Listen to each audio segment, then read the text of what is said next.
إله إلا الله لا إله إلا الله.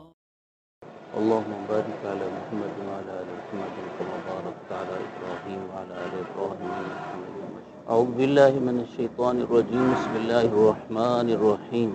قل إن كنتم تحبون الله فاتبعوني يحببكم الله ويغفر لكم ذنوبكم والله غفور رحيم. قل أطيعوا الله والرسول فَإِن تَوَلَّوْا فَإِنَّ اللَّهَ لَا يُحِبُّ الْكَافِرِينَ. میرے پیغمبر فرماتے ہیں اگر تم اللہ سے محبت کرتے ہو تو میری پیروی کرو، اللہ تم سے محبت فرمائیں گے اور تمہارے لیے تمہارے گناہ بخشیں گے اور اللہ غفور الرحیم ہے۔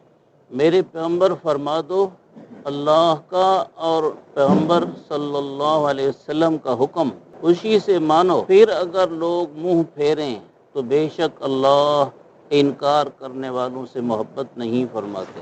چونکہ ربیع الاول شروع ہو گیا اور ربیع الاول میں زیادہ تر نبی کریم صلی اللہ علیہ وسلم کی ذات اقدس سے متعلق بیانات ہوا کرتے ہیں، اس لیے میرے دل میں آیا کہ یہ بیان کروں۔ اللہ تعالیٰ پیغمبر کو جو بھیجتے ہیں یہ پریشانیوں تکلیفوں والی دنیا ہے، اور پیغمبر اللہ کے پیارے ہوتے ہیں تو انہیں کس مقصد کے لیے بھیجتے ہیں؟ امت کی اکثریت اس مقصد کو یا تو سمجھتی نہیں ہے یا سمجھتی ہے اور سمجھ کر عمل نہیں کرتی، بلکہ اگر کچھ کرتے ہیں تو کیا کرتے ہیں؟ ربیع الاول آیا تو خوشیاں منا لی، حلوے وغیرہ پکا لیے، سڑکوں پہ چل دیے، جلوس جلسے ہو گئے، سنا لیا۔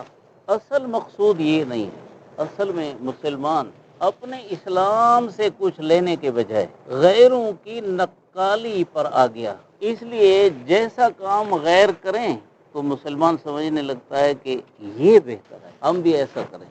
نہیں، پیغمبر کی بعثت کا اصل مقصد ہے جو ان دو آیتوں میں اللہ نے بیان فرمایا۔ ایک لفظ ہے اتباع اور ایک لفظ ہے اطاعت۔ یہ دو لفظ بیان ہوئے کہ یہ ہے اصل پیغمبر کی پیروی اور اصل پیغمبر کی بعثت کا مقصد۔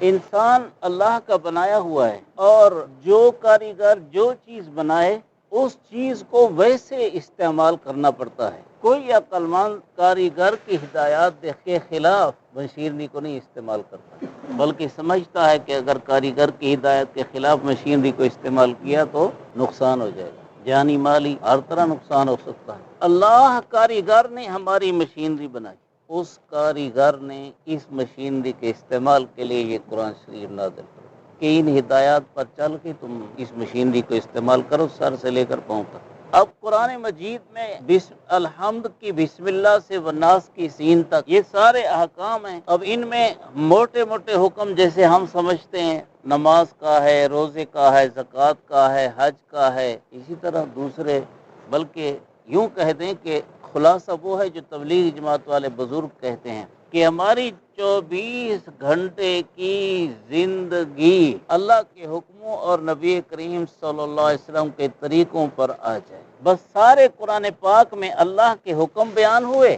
اور نبی کریم صلی اللہ علیہ وسلم نے ان حکموں کو کرنے کا طریقہ سمجھا دیا اپنے عمل سے۔ نبی کے طریقے سے ہٹ کر قرآن پاک پر عمل نہیں ہو سکتا، اس لیے کہ نبی سمجھانے کے لیے آئے۔ نماز پڑھنی ہے کس طرح سے پڑھو، روزہ رکھنا ہے کس طرح سے رکھو، گھر میں کس طرح زندگی گزارنی ہے، باہر کس طرح زندگی گزارنی ہے، دن رات، اٹھنا بیٹھنا، سونا جاگنا، استنجا وضو، 24 گھنٹے کی زندگی۔ ہمارے کئی مسلمان سمجھتے ہیں کہ جیسے کئی ہماری باتیں ایسی ہیں جہاں ہم کو اللہ رسول کوئی ہدایات نہیں دیتے۔ نہیں، سب ہدایات اللہ رسول نے دے دی، پیغمبر نے کر کے دکھا دی، اب ہمیں وہی کرنے کا حکم ہے۔ تو اب اس میں دو لفظ آ گئے، اتباع اور اطاعت۔ اتباع کا اردو میں ترجمہ کرتے ہیں پیروی، اور پیروی جو ہے یہ اصل فارسی کا لفظ ہے، اور اس کے یہ دو لفظ ہیں، پے اور روی۔ پے مانا پاؤں، روی کا مانا چلنا، جہاں جہاں قدم نبی کے لگے، جہاں جس راستے پر نبی چلے، بھئی گلی کوچوں والا نا، شریعت والا، تم نبی کے قدموں کے پیچھے چلتے جاؤ. اسی کو دوسرے لفظوں میں بولتے ہیں نقش قدم. نقش قدم کا معنی کیا ہے؟ نبی کے پاؤں کا نقش جو بن گیا شریعت اور دین کے اعتبار سے، تم بس نبی صلی اللہ علیہ وسلم کے پیچھے چلتے جاؤ. جیسے وہ شخص جس نے کسی گاؤں جانا ہے اور اسے اس گاؤں کا راستہ معلوم نہیں، اور اگر اتنا پتہ چل گیا کہ یہ سڑک ہے، ادھر کی کوئی سڑک ہے، رخ اس کا مثلاً قبلے کی طرف جا رہا ہے، اتنا پتہ چل گیا کہ یہ سڑک ہے اور یہ مجھے منزل تک پہنچائے گی، تو اسے یہ دیکھنا پڑے گا کہ اس راستے پر اور چلے ہیں. ظاہر ہے اس راستے پر جانے والوں کے پاؤں پڑے ہوں گے. اب اسے اسی راستے پر چلنا پڑے گا کہ یہ لوگ جو گئے ہیں، یہ فلاں گاؤں گئے ہیں، میں نے بھی اسی گاؤں جانا ہے، انہی پاؤں پر میں چلوں گا. ہماری اور آپ کی منزل وہ ہے جنت، اور جنت کے راستے پر چلے ہیں نبی کریم صلی اللہ علیہ وسلم، اور نبی کریم صلی اللہ علیہ وسلم کو دیکھ دیکھ کر آپ کے پیچھے چلے ہیں صحابہ کرام رضی اللہ عنہ. اب ہم نے بھی صحابہ کرام رضی اللہ عنہم کی طرح نبی کریم صلی اللہ علیہ وسلم کے پیچھے چلنا ہے. آپ صلی اللہ علیہ وسلم جس راہ پر چلے وہ منزل کیا ہے؟ جنت. صحابہ کرام رضی اللہ عنہ آپ کے پیچھے چلے، منزل کیا ہے؟ جنت. اب جس امتی کو بھی جنت چاہیے انہی کے نقش قدم پہ چلے گا تو جنت پائے گا. نقش قدم نبی کے ہیں، جنت کے راستے اللہ سے ملاتے ہیں سنت کے راستے. یہ ہمارے مولانا کیفر سے رحمہ اللہ نے یہ شعر پڑھا، نقش قدم نبی کے ہیں، جنت کے راستے اللہ سے ملاتے ہیں سنت کے راستے. اس پر حدیث بھی سنا دوں. حضور صلی اللہ علیہ وسلم کے پیارے خادم ہیں، نام ان کا حضرت انس بن مالک ہے رضی اللہ عنہ. یہ چھوٹے تھے، 10 سال کی عمر کے، کہ اماں نے ان کو رسول اللہ صلی اللہ علیہ وسلم کی خدمت میں پیش کیا، یا رسول اللہ یہ آپ کا چھوٹا خادم ہے. اور 10 سال کی عمر سے لے کر 20 سال تک انہوں نے رسول اللہ صلی اللہ علیہ وسلم کی خدمت کی ہے. تو 20 سال میں کیا کچھ دیکھا پڑھا سیکھا ہوگا. ایک حدیث ہے، حضور صلی اللہ علیہ وسلم نے حضرت انس رضی اللہ عنہ کو فرمایا، یا بنیہ، میں آپ اس پر عمل کریں گے انشاءاللہ. یا بنیہ ان استطعت ان تصبح وتمسی ولیس فی قلبک غیش لاحد فافعل. اے بیٹے، چھوٹے تھے نا، اے بیٹے، اور ویسے نبی باپ ہوتا ہے امتیوں کا. اے بیٹے، اگر تو یہ کر سکے کہ صبح کر تو شام کر تو تیرے دل میں کسی کی میل نہ ہو، ایسا کر سکے تو بیٹے ایسا کر. دل سے میل صاف کر لیا کر، خفگی صاف کر لیا کر، دوسروں سے غصہ، نفرت، کینہ، بغض دل سے صاف کر لیا کر. جس نے تیرے ساتھ زیادتی کی اسے معاف کر لیا کر، اور دل سے نفرت کو دھو لیا کر.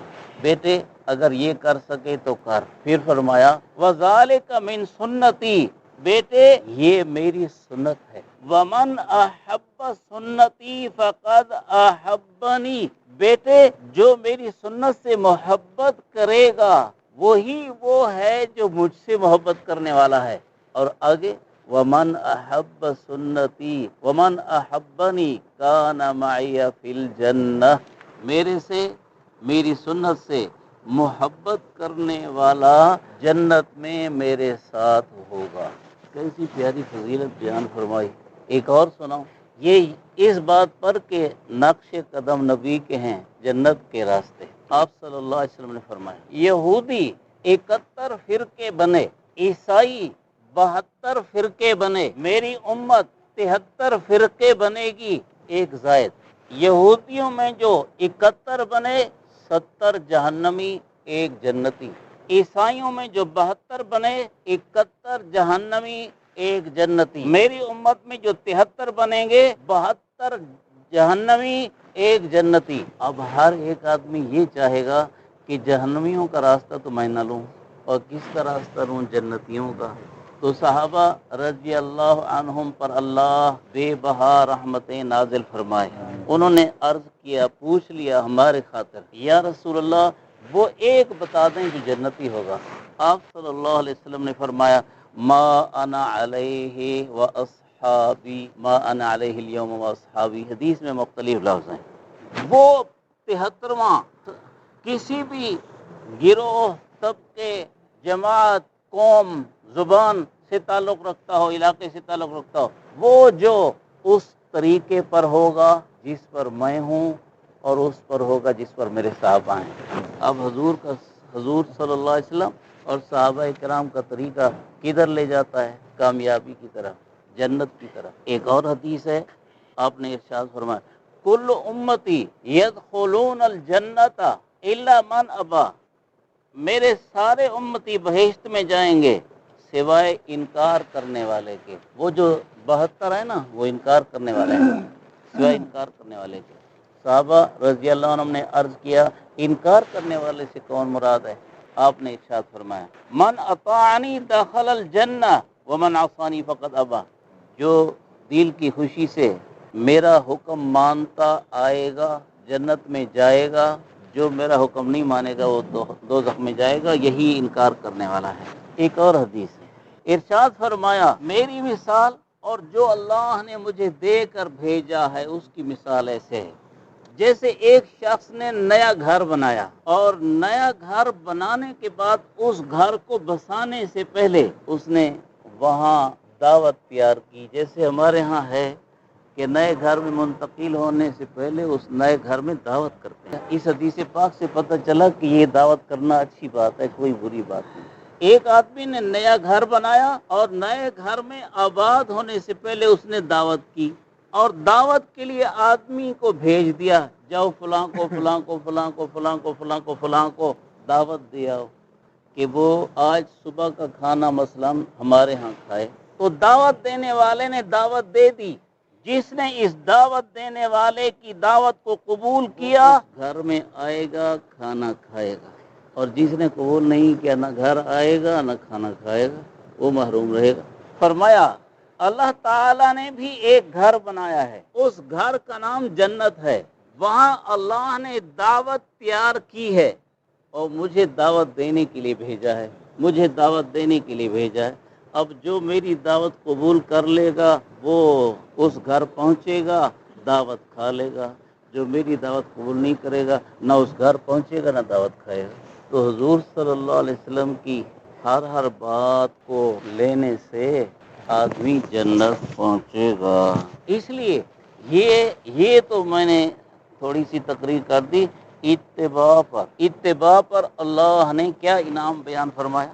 جو حضور کی حدیثیں ہیں وہ تو ہیں، یہاں اللہ نے بیان فرمایا، جب میرے نبی صلی اللہ علیہ وسلم کی اتباع کرو گے، یحببکم اللہ، اللہ تمہیں 2 انعام دے گا۔ ایک یہ کہ تم اللہ کے محبوب بن جاؤ گے۔ کیوں؟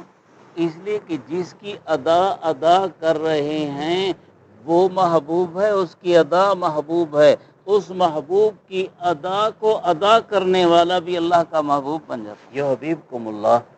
دوسرا انعام بیان فرمایا، اس پر میرے ذہن میں ایک قصہ آ گیا، چلو دوسرا انعام پھر سناتا ہوں۔ یہ بھی حضرت مولانا حکیم اختر صاحب رحمہ اللہ نے بیان فرمایا، ایک نوجوان ایک گاؤں گیا، جیسے مثلا میں آپ ڈیرہ اسماعیل خان چلے جاتے ہیں، وہاں ایک گلی سے گزر رہا تھا کہ ایک بوڑھی اماں نے دیکھا، کہا بیٹا ادھر آؤ۔ بوڑھی اماں ہے، اس نے حکم دے دیا، رک گئے، اس نے بیٹھک کھولی، یہاں بیٹھو، بیٹھ گئے۔ اماں کیا بات ہے؟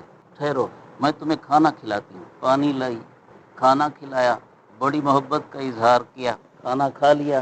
پوچھا اماں میرے سے آپ اتنی محبت کیوں کر رہی ہیں جبکہ میں آپ مجھے جانتے بھی نہیں؟ تو بوڑھی اماں نے کہا بیٹا میرا ایک بیٹا ہے، وہ دوسرے ملک میں ہے، وہ کئی سال بعد واپس آتا ہے، اس کی شکل تیری شکل ملتی جلتی ہے، تو تجھے دیکھ کر مجھے اپنا بیٹا یاد آیا اور اپنے بیٹے کا پیار یاد آیا، اس لیے میں نے تجھ سے یہ محبت کا اظہار کیا اور جب کبھی ادھر سے آنا ہو ضرور یہاں رکا کرو۔ پر حضرت مولانا حکیم اختر صاحب رحمہ اللہ نے فرمایا ایک بندی نے اپنے بیٹے کے ہم شکل کو دیکھ کر بیٹے والی محبت اس ہم شکل کو دی، تو جو رسول اللہ صلی اللہ علیہ وسلم کی نقل اتارے گا تو اللہ کتنی محبت فرمائیں گے۔ یہ حبیبکم اللہ، یہ پہلا نقطہ ہے، پہلا انعام اللہ محبوب بنا لیں گے۔ دوسرا انعام وَيَغْفِرْ لَكُمْ ذُنُوبَكُمْ، جب تم نبی پاک صلی اللہ علیہ وسلم کی اتباع کرتے رہو گے، ہو تو تم انسان، اور انسان ہے خطا کا پتلا، غلطیاں بھی تو تم سے ہوں گی۔ حضور صلی اللہ علیہ وسلم کی اپنی کوشش کی حد تک اتباع کرتے رہنے کی برکت سے جو غلطیاں ہوں گی وہ میں معاف کر دوں گا۔ واللہ غفور الرحیم۔ اللہ ہمیں عمل کی توفیق دے۔